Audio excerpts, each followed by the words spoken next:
Hi, everybody. This is your host, Christopher Decker, for another episode of Eureka Moments Only, where we share the breakthroughs and the pivotal moments of top entrepreneurs and thought leaders around the world.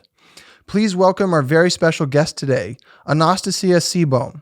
She's the group CEO of Quintessentially, the global luxury lifestyle group. Today, the group's revenues exceed 80 million pounds. They have a team of 1,000 employees, 60 offices worldwide. Annastasia joined Quintessentially's headquarters in London in 2012 to work alongside founders Ben Elliot and Simpson. In 2016, she was appointed as CEO of the Americas, relocated to New York, and within her first year, successfully tripled revenues in the region. Annastasia was appointed to Group CEO in 2018.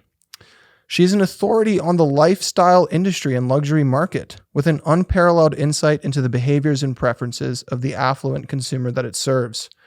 She has an extensive knowledge of the latest luxury trends, travel experiences, as well as an acute understanding of the evolution of today's connectivity economy, the changing values and desires of quintessentially members and luxury brands, and their focus on meaningful relationships and authentic human experiences.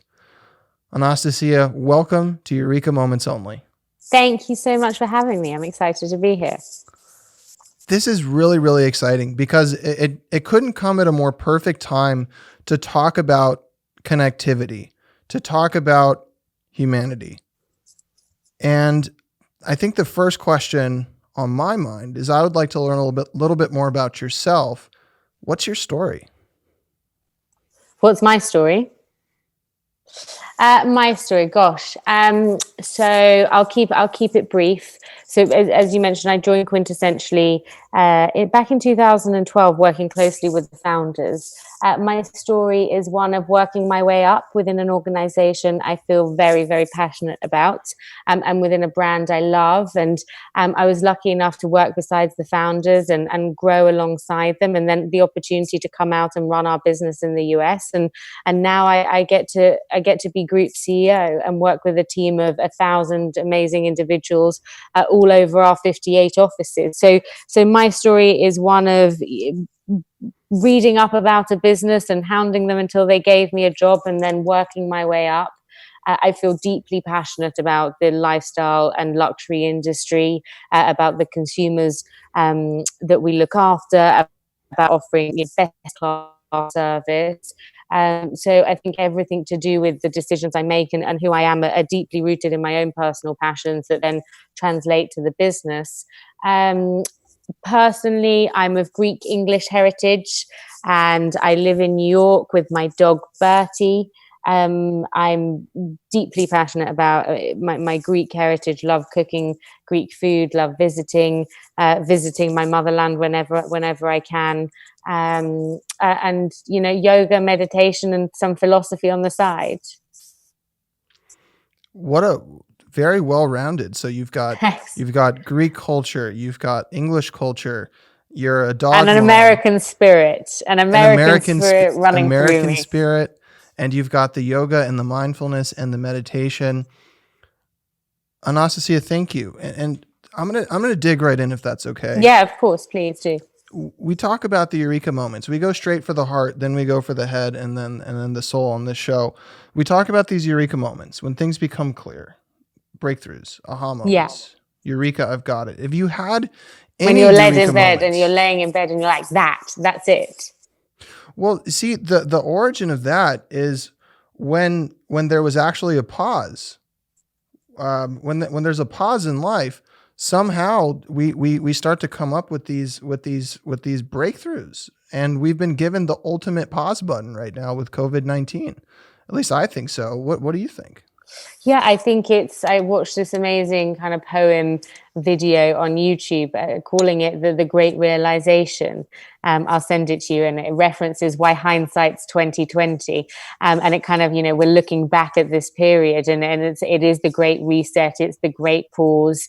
I couldn't agree more. I mean, I was on the road 70% of the time. I haven't been on an airplane 2 months yesterday. It was one of the last flights back into New York, out of the UK. I think it has provided us all an opportunity to reflect personally, professionally, where those two merge. I think for business leaders, how are we operating our businesses? Many business leaders I've been speaking to, the truth is when you are pushed, you make decisions, difficult decisions at a much more rapid pace. So I think many of us certainly feel that we should have maybe made some changes in our organization sooner. There are countless, realizations, and I think most of them are learnings that are going to benefit everybody on a go forward basis. Above all, I think we've learned to value the people that mean the most to us more. At least that's what I'm hoping comes out of this. That all we have is time with we love, and it's really important to be present, and our health. It's health first. So we were speaking offline for a little bit, and you started to share a little bit about, there's really two groups of connectivity and human connection right now. One is as a leader of a company, and then two is how you're interacting with your family, friends, and community. Could you walk us through how you're Yeah, working through those issues? of course. So maybe here I touch on my two eureka moments over the last, few months. One is definitely, and you mentioned it in your intro, one is definitely what we're describing as the connectivity economy. And that is where the value of good services and experiences are driven by a feeling of connection and connectedness. And that the people, places, experiences, and oneself.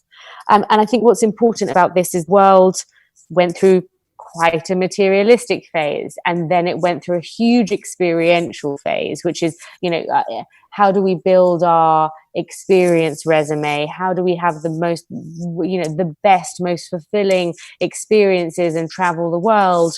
And that's kind of when COVID-19, really hit us at the peak of that.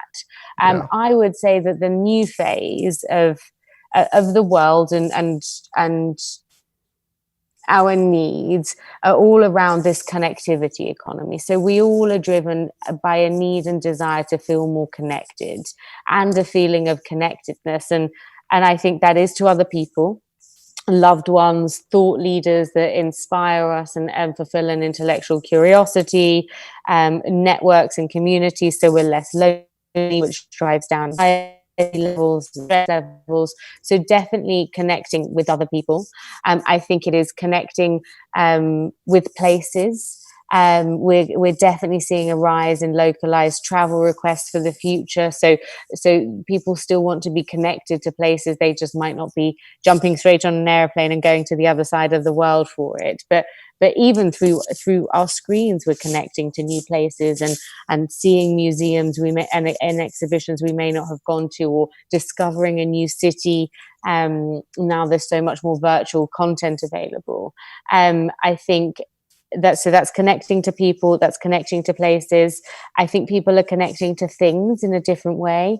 I looked at my own home and realized that I'd set it up in a way it hadn't been set up before. So I'd connected to my material items much differently. And then I think people are wanting to connect to experiences. So experiences is still a part of it, it's just not all of it. And then the one I'm most interested in is this connecting to oneself. So you touched on it. We've all had time to reflect. We've all had an opportunity to look inwards. So there really is a drive to be more connected to oneself. And I think businesses, when they look to what their consumers will want in the coming 12 months, 24 months, in the coming 5 years, I do think it's going to be all founded on this feeling of connectedness and connectivity.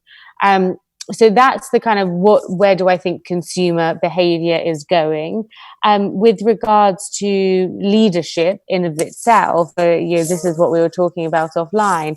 I think the other eureka moment for me was definitely, as a leader, you have been thrust into an environment that is so uncertain, and is changing so rapidly. And typically, my teams and I are working to budgets, and we're reviewing those budgets, and we're building out our plans, and we've got a 12-month plan and a 3-year plan and a 5-year plan. And suddenly everything, has changed, and you have to speak to your team with the same uncertainty, that we're all living with, and a degree of vulnerability that didn't exist before, because as a leader, it's typically your job to know exactly, what's happening and where it's going. And I think trust, transparency, and vulnerability around the uncertain environment has made leaders realize that we all need to be more human in business.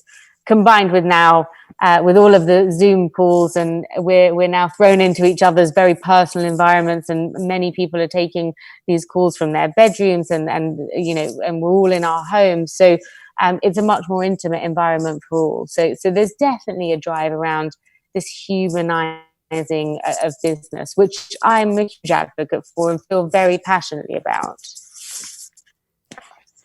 Yeah. So you have this pre-COVID drive toward everything needing to be high tech.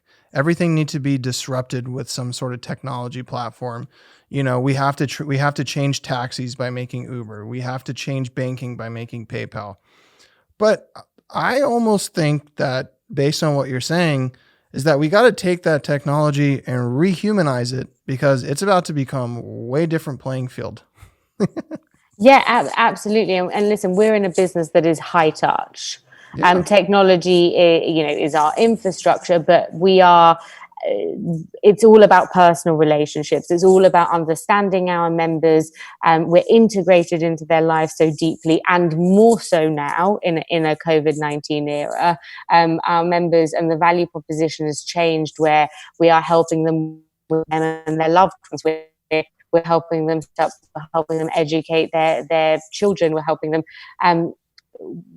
with requests of much deeper substance and emotional attachment. That ours is all about how deep and strong is the relationship, and therefore how high touch can the service be. So not only at the world at large are we, tech is facilitating everything, but I think everybody has this need for a much higher touch interaction. There has to be more meaning to what we're doing. So you've opened up, and you've expressed that there's been more vulnerability amongst yourself and your team, maybe more of a direct connection now. But how are you managing all of this internally? And what does that look like? Do you have any peer groups? Are you speaking with people? How are you personally managing? Yeah, I was reflecting on this the other day. I thought, gosh, for the last couple of months, I've really been crisis managing the business, which is a different skill set, or you're flexing different muscles. And I was thinking, whilst I'm crisis managing the business, I've also had to crisis manage myself. Your stress levels are different when you're having to make very difficult decisions about team members. Your emotional bandwidth is different. You're thrust into a home environment that's different. Your own lifestyle has changed. I used to travel long haul every 7 to 10 days, which meant I got a substantial period of time to sit and reflect. All of these things have changed. So you really do have to adapt your management and your own routine of yourself. I would say I have leaned heavily, once that realization came, I have leaned heavily on peer groups. So I'm a member of YPO, the Young Presidents Organization, which is a collection of chief execs and business leaders all around the world. That has supported me immeasurably. We have forums, we have wartime forums where it's a confidential, environment where you talk to other business leaders about what they're doing. So I have leaned heavily on peers and professional organizations for CEOs and business and entrepreneurs and business leaders. I have called onto mentors and people I admire that weren't necessarily mentors, but people I know that have been through a couple of rounds of crises and sit on a number of boards and are very well networked and have insight into, deep information. So I reached out to anybody I knew that was important and experienced, and I asked for time with them, and they all gave it to me. They were very gracious, and I asked their opinion and on the market, on how people were making decisions. So I sought information to fill my own knowledge gaps. And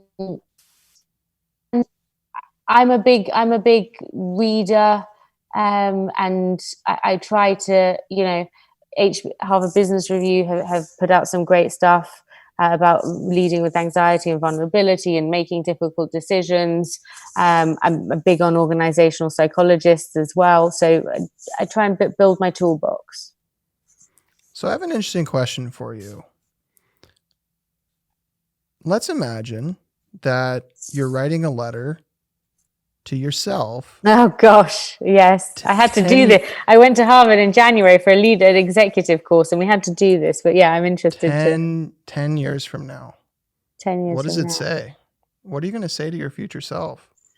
It's so interesting that you talk about this. So I just did a webinar with an organizational psychologist called Dr. Benjamin Hardy, who is big on his thing is your future self. Make decisions today based on your future self. So what would you want your future self to do? So I suddenly shifted and tried to move into this deliberate decision making into future self.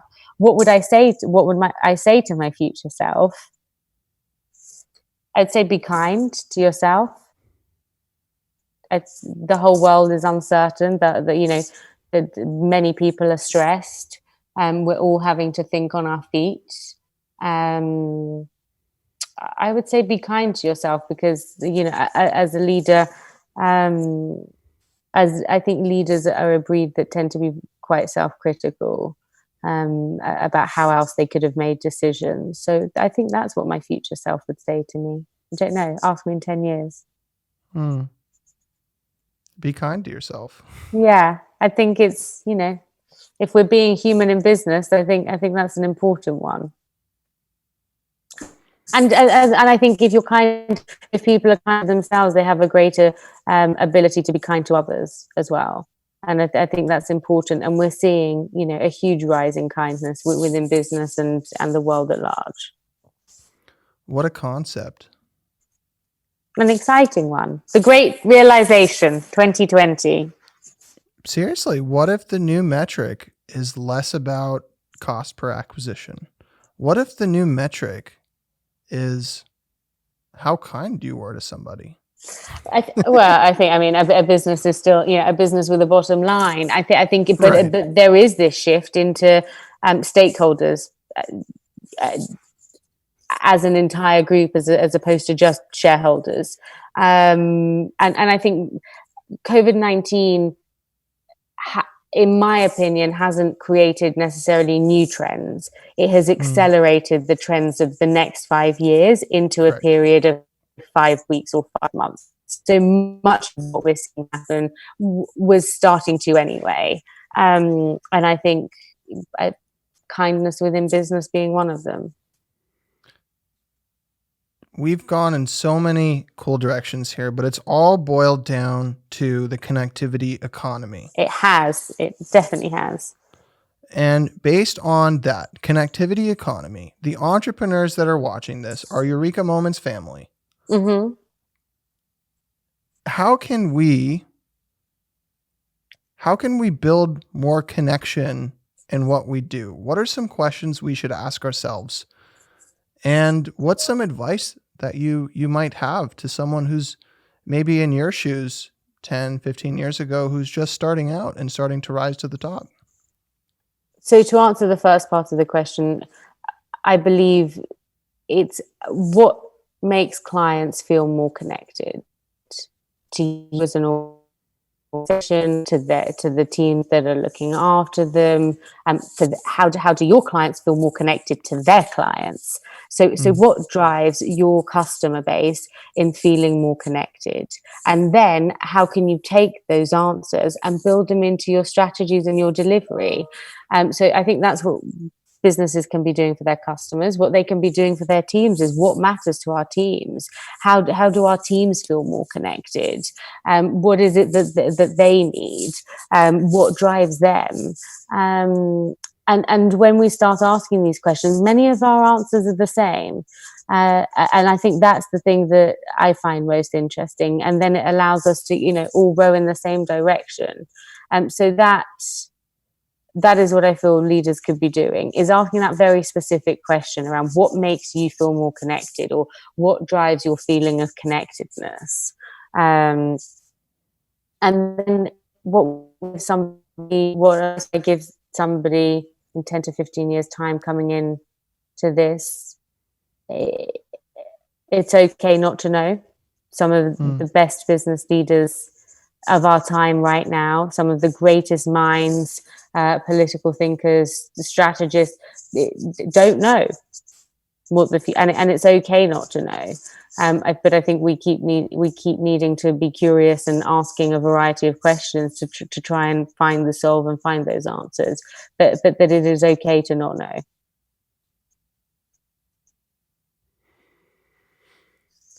Annastasia, thank you so much for your time today, and welcome to the Eureka Moments Only family. Thank you. Are you active on social? Is there a place that we can follow you, sort of follow your journey? Yeah, of course. So the company Instagram is at Quintessentially. And then mine is Annastasia with 2 N's, so ANNASTASIA.S. So that's the business, and that is me. Awesome. So I for everybody watching this, please join the journey of Quintessentially, join the journey of Annastasia, and keep coming back to Eureka Moments Only. Our next episode is going to be with Nick Reed, an Oscar-winning creative director. So thank you so much. Thank you very much for having me. And right. Be well and stay safe, and everyone be connected. Okay. Thank you so much. Have a wonderful day.